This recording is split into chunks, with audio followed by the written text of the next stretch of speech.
Hello civil engineers, मैं हूं Ahmad Hussain, corporate trainer, और आप सभी लोगों का मैं रेनफोर्स के डिजिटल प्लेटफॉर्म पे आप सभी लोगों का स्वागत करता हूं।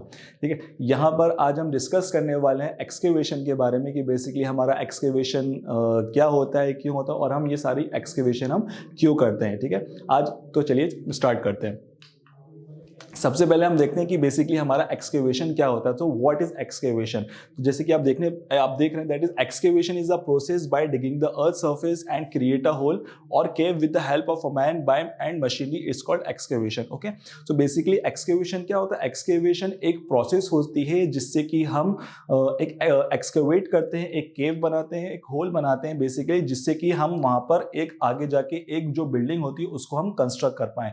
और जो हमारा एक्सकेवेशन होता है वो बेसिकली हम एक क्यूबिक मीटर के अंदर हम मेजर करते हैं। अब जब हम एक्सकेवेशन करते हैं तो डिफरेंट डिफरेंट हम इसके अंदर मशीनरीज बेसिकली यूज करते हैं। फॉर एग्जांपल जैसे कि हमारा बुलडोजर हो गया, बैकहो हो गया, क्रॉलर हो गया, तो डिफरेंट डिफरेंट जो हमारे एक्सकेवेटर्स होते हैं उससे हम एक्सकेवेशन कर सकते हैं यहाँ पर। ठीक है, so the next one is that why what we call excavation as per IS code। अगर हम excavation कर रहे हैं तो as per IS code के हिसाब से हम excavation कैसे करेंगे? क्योंकि जो हमारा excavation, क्योंकि जब भी हम कोई कंस्ट्रक्शन करते हैं तो उसके लिए जब भी हम कोई भी कंस्ट्रक्शन करेंगे तो हम as per by the Indian standard code के हिसाब से रूल से हम चलेंगे। ठीक है, तो यहाँ पर जो हमारा इंडियन स्टैंडर्ड कोड जो अप्लाई होता है वो हमारा एक्सकेवेशन के लिए वो हमारा IS 1200 पार्ट 1 1992 हमारा यूज होता है। तो सबसे पहले हम यहाँ पर देखेंगे basically that is what is excavation as per IS code.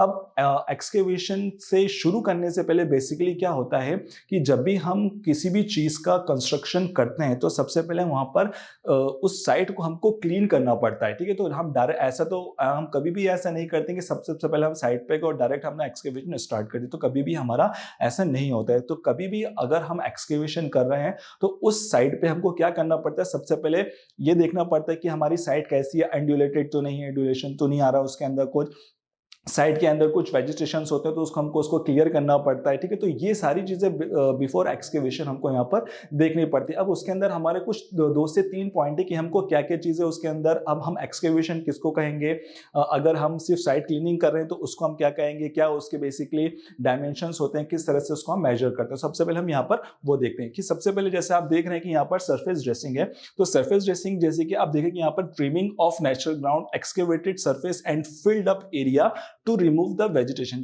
जैसे कि मैंने आपको बताया था कि जब भी हम साइड क्लीन करते हैं तो उसके अंदर बेसिकली हमारा वेजिटेशन होता है तो उसको हमें क्लियर आउट करना पड़ता है। and small and not exceeding that is 150 deep shall be described as surface dressing। तो अगर वो सबसे जो मेन पार्ट है, अगर हम वहां पर सरफेस ड्रेसिंग कर रहे हैं, साइड क्लीनिंग कर रहे हैं, तो जो उसकी जो डेप्थ होती है वो हमारी 150 से ज्यादा नहीं होना चाहिए। तो अगर वो 150 के अंदर है या 150 तक है तो उसको हम एज अ सरफेस ड्रेसिंग कहते हैं। Okay, so next one will भी आता है हमारा दैट इज सरफेस एक्सकेवेशन। अब हमारा सरफेस एक्सकेवेशन क्या होता है? जैसे कि आप यहां पर देख पा रहे हैं that is excavation exceeding 1.5 metre in width and 10 meter square on plan but not exceeding 300 mm in depth। okay, so excavation basically हमारा क्या होता है? surface excavation जो हमारा जो depth होता है वो basically हमारा 1500 mm, और अगर मैं उसको मीटर में बोलूं कि that is 1.5 जो हमारा मीटर होता है width के अंदर होना चाहिए, और जो हमारा जो उसका प्लान होता है वो हमारा 10 मीटर स्क्वायर के अंदर होना चाहिए। ठीक है, तो और जो हमारी जो सबसे मेन इंपॉर्टेंट चीज है वो जो हमारी जो डेप्थ होती है वो हमारी 300 mm से ज्यादा नहीं होना चाहिए। ये सबसे इंपॉर्टेंट चीज है। अगर वो 300 mm से डीप में चला जाता है तो फिर वो हमारा एक्सकेवेटेड एरिया उसके अंदर आ जाता है। ठीक है, so the third one will be that excavation exceeding 1.5 metre width. जो हमारा एक्सकेवेशन होगा, जो उसकी जो विड्थ होगी वो हमारी एक्सीड होगी बेसिकली 1.5 मीटर से ज्यादा होगी, and as well as 10 metre square on the plan. और जो उसका जो प्लान होगा वो हमारा 10 metre square on the plan के हिसाब से होगा, और जो विड्थ होगी 1.5 मीटर के हिसाब से होगी, और जो उसका जो डेप्थ होगी वो हमारी 300 mm अगर या 0.3 मीटर या उसको हम 300 mm भी कह सकते हैं कि उसकी डेप्थ होगी, तो shall be described as excavation. Okay, तो उसको हम बेसिकली एक्सकेवेशन कहेंगे। ओके, तो बेसिकली जो हमारी एक्सकेवेशन होती है वो हमारी क्यूबिक मीटर्स के अंदर हम डायमेंशंस लेते हैं, और जो भी हमारी सरफेस ड्रेसिंग होगी उसको हम स्क्वायर मीटर्स के अंदर अप्लाई करते हैं। So the next one for the next one will be as per by the IS code. Basically जैसे 4.4 आपको देख रहे हैं, जैसे कि ये बेसिकली सरफेस ड्रेसिंग है, तो यहाँ पर वही सारी चीजें जो मैंने अभी आपको एक्सप्लेन करी, ये पूरा आईएस कोड 1200 पार्ट 1 1992 2 से है। उसके बाद फिर हमारा सरफेस एक्सकेवेशन हो गया कि इसके अंदर हमारा जो 1.5 मीटर होता है डेप्थ और 300 mm से हमारा ज़्यादा नहीं जाना चाहिए। एक्सकेवेशन एरिया हो गया, ये भी हमारा 1.5 मीटर होता है जिसकी डेप्थ हमारी 300 mm से ज़्यादा होना चाहिए। Okay, now the next one is that, या अब ये जो हमारी इमेज है ये बेसिकली हमारा एक एक्सकेवेटर है और ये यहाँ पर क्या कर रहा है, ये बेसिकली एक्सकेवेशन कर रहा है। अगर आप यहाँ पर देखेंगे कि अब बेसिकली हम एक्सकेवेशन करेंगे तो हम किस तरह से एक्सकेवेशन करेंगे इसके अंदर, ठीक है। अगर आप यहाँ पर एक्सकेवेशन करें तो हम क्या करेंगे, सबसे पहले हम ये वाली जो साइड है दैट इज विड्थ हो जाएगी हमारी, ठीक है। ये हमारा जो बड़ा वाला पोर्शन होता है ये हमारा बेसिकली लेंथ हो जाएगा और जो इसकी जो डेप्थ होगी ये यहाँ से यहाँ इस वाली हाइट से लेकर ये जो पूरी होगी जगह इसको हम कहेंगे डेप्थ कहेंगे। तो हम कुछ नहीं करना है इसको, सिर्फ हमको इसमें सिर्फ लेंथ करना है, ब्रेड्थ से मल्टीप्लाई करना है और सिर्फ डेप्थ से हमको मल्टीप्लाई कर देना है। तो हमारा ये बेसिकली क्यूबिक मीटर के अंदर या हमारा ये मीटर क्यूब के अंदर हमारा फाइंड आउट हो जाएगा। तो इस तरह से हम बेसिकली एक्सकेवेशन को हम फाइंड आउट कर सकते हैं। Okay, so the next one will be, so why we need to do excavation, हम basically excavation क्यों करते हैं, ठीक है। तो सबसे पहले हम इसका देखते हैं, that is excavation is the first step to any construction project because it clears the space for the project, whether you want to construct a commercial or a residential building, roads, bridges, install pipes and underground utility lines, ठीक है। तो excavation सबसे पहली हमारी step होती है किसी भी कंस्ट्रक्शन को एग्जीक्यूट करने में, चाहे वो हमारी रेसिडेंशियल बिल्डिंग हो, चाहे हमारी कमर्शियल बिल्डिंग हो, चाहे हमारा रोड हो, चाहे ब्रिज हो, चाहे हमारा ट्रेंचेस हो, चाहे हमारी पाइपलाइंस जो जिसको हम जाती हैं उसको हम ट्रेंचेस कहते हैं। तो सबसे पहला एक्सकेवेशन क्या होता है, वही सबसे पहले हमारी स्टेप होती है। विदाउट एक्सकेवेशन हम उसमें दूसरी जो स्टेप होती है हम उसको एग्जीक्यूट नहीं कर सकते, ठीक है।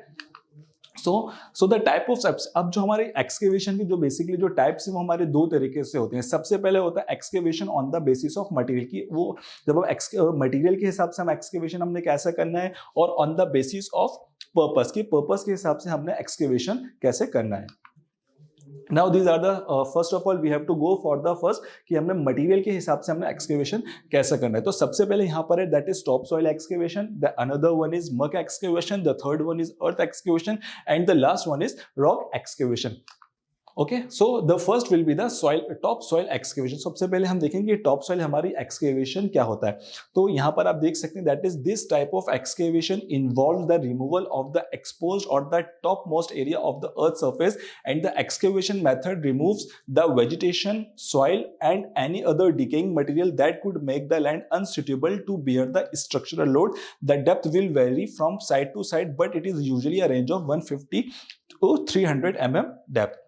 इसका मतलब ये हो कि जो हमारी टॉप सॉइल जो हमारी एक्सकेवेशन होती है, यानी कि जो हमारी सबसे ऊपर की जो सॉइल होती है जहाँ पर हमारी वेजिटेशंस वगैरह होती है, तो उसको हमको कट आउट करना पड़ता है। सबसे पहले उसको हमको एक्सकेवेट करना पड़ता है। अब ये जो हमारी एक्सकेवेट होती है हमारी जब हम डेप्थ उसको हम एक्सकेवेट करते हैं तो ये साइड टू साइड हमारी चेंज होती रहती है, लेकिन बट जो इसका स्टैंडर्ड जो होता है वो हमारी 150 mm से लेकर 300 mm डेप्थ तक हम जा सकते हैं, ठीक है। चलिए, so basically these are the basically top soil excavation, ये हमारा एक्सकेवेटर हो गया और इस तरह से हम इसको टॉप सॉइल एक्सकेवेशन को हम एक्सकेवेट करते हैं। Now the next one is muck excavation कि हमारा मक एक्सकेवेशन क्या होता है। अब मक एक्सकेवेशन करने से पहले कुछ लोगों को मक का मीन्स नहीं पता होता है। तो बेसिकली मक का मतलब होता है खाद या सड़ी गली चीज, उसको हम बेसिकली क्या कहते हैं, मक कहते हैं, ठीक है। अब हम यहाँ पर देखते हैं कि मक एक्सकेवेशन हमारा होता क्या है। Muck excavation basically is the removal of the material that contains an excessive amount of water and undesirable soil. The higher the water content the looser the consistency. ये बहुत इंपॉर्टेंट पॉइंट है कि जो हमारा मक एक्सकेवेशन होता है जिसके अंदर हमारा जो वो सॉइल जिसके अंदर हमारा बहुत ज्यादा वाटर कंटेंट होता है, कि अगर कोई सी सॉइल अगर उसके अंदर बहुत ज्यादा वाटर कंटेंट है तो उसके अंदर क्या होगी, जो उसके अंदर कैपेबिलिटी होगी स्ट्रक्चर को लोड को बियर करने की, वो उसके अंदर नहीं होगी, ठीक है। तो वही चीज को हम क्या करते हैं यहाँ पर मक एक्सकेवेशन में हम क्या करते हैं, पूरी जो हमारा जहाँ भी ऐसी सॉइल होती है जहाँ पर हमारा वाटर कंटेंट ज्यादा होता है किसी सॉइल में, तो उसको हम एक्सकेवेट करके एक ऐसी लार्जर जगह पर उसको हम छोड़ देते हैं, उसको हम बेसिकली लेट कर देते हैं कि वो अच्छी तरीके से हमारी ड्राई हो सके, ठीक है। And the higher the water content the looser the consistency and the removal of water and can be accomplished by spreading muck over a large area and letting it dry. वही मेरा कहने का मतलब था कि यहाँ पर सबसे पहले हम वाटर को हम उस सॉइल को निकालेंगे और सारी सॉइल को हम निकालने के बाद उस लेयर को हम एक बड़ी जगह पर एकम्प्लिश कर देंगे कि जहां से वो सूख सके, okay. So basically these are the muck excavation.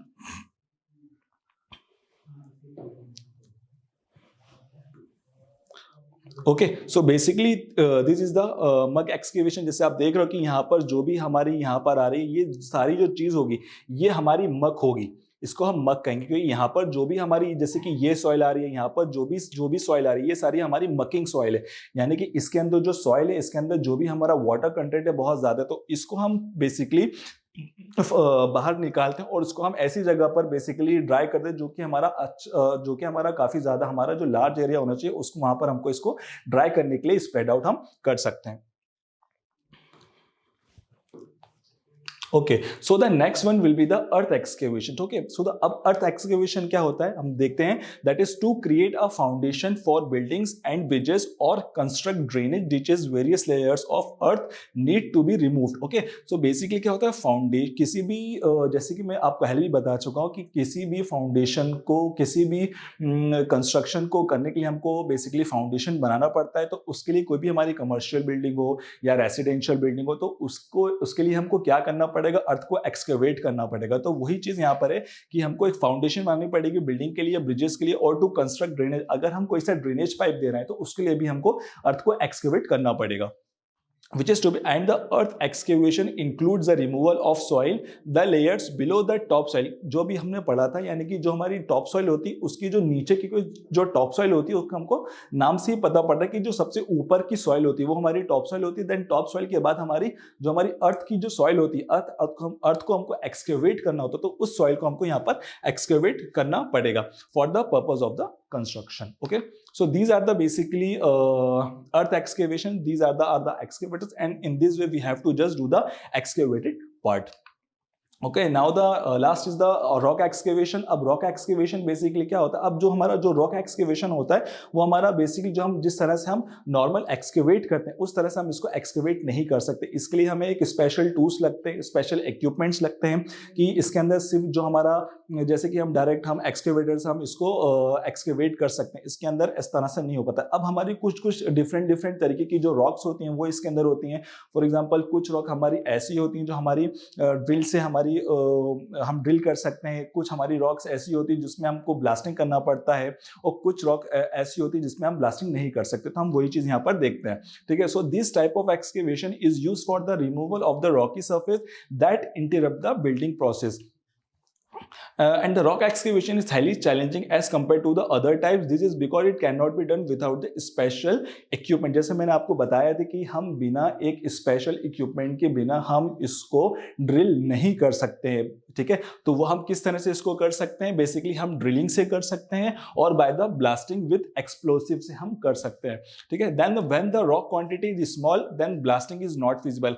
अगर वहां पर जो हमारी जो रॉक की क्वांटिटी, अगर वहां पर हमको कम क्वांटिटी के अंदर अगर हमको रॉक को एक्सकेवेट करना है, तोड़ना है, तो वहां पर एक हमारी हैंड ड्रिल मशीन होती है, उससे हम बेसिकली हैंड ड्रिल मशीन से उसको रॉक को हम तोड़ सकते हैं। Then the and A hydraulic hammer mounted on an excavator can be used. In some cases we need blasting and in some cases blasting is prohibited। जैसे कि मैं आपको बता चुका हूं कि कुछ जगहों पे हमको ब्लास्टिंग करना पड़ेगी और कुछ जगहों पे हमको ब्लास्टिंग करने की जरूरत नहीं है, ठीक है। अगर हमारी सॉफ्ट एंड डिसइंटीग्रेटेड सॉइल है, तो अगर हमारी सॉफ्ट एंड डिसइंटीग्रेटेड सॉइल है तो हम क्या करेंगे, एक हमारी जो हाइड्रोलिक हैमर होती है, हम जो हमारा एक्सकेवेटर होता है तो उसके ऊपर हम क्या करते हैं, जो हमारा हाइड्रोलिक हैमर होता है उसको हम ऊपर माउंटेड कर देते हैं, तो उसके वाइब्रेशन से हम रॉक को हम एक्सकेवेट कर सकते हैं या तोड़ सकते हैं, ड्रिल कर सकते हैं। Okay, so these are the basically soft and disintegrated rock के अंदर होता है। Then the next one is hard rock required blasting.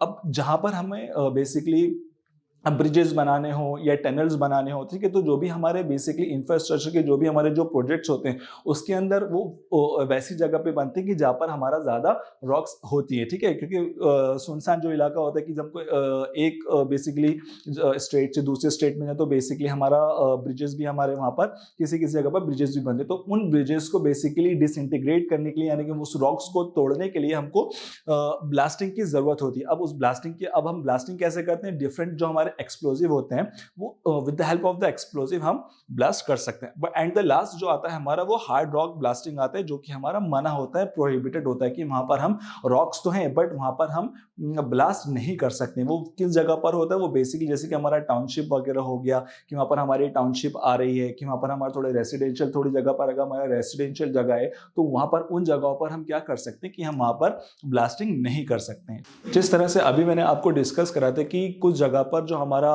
Rock drilling machine हम वहां पर यूज करते हैं कि जहां पर जो हमारी रॉक को अगर हमारी कम क्वांटिटी के अंदर रॉक होगी तो वहां पर हम रॉक ड्रिल मशीन से उसको हम डिसइंटीग्रेट कर देंगे।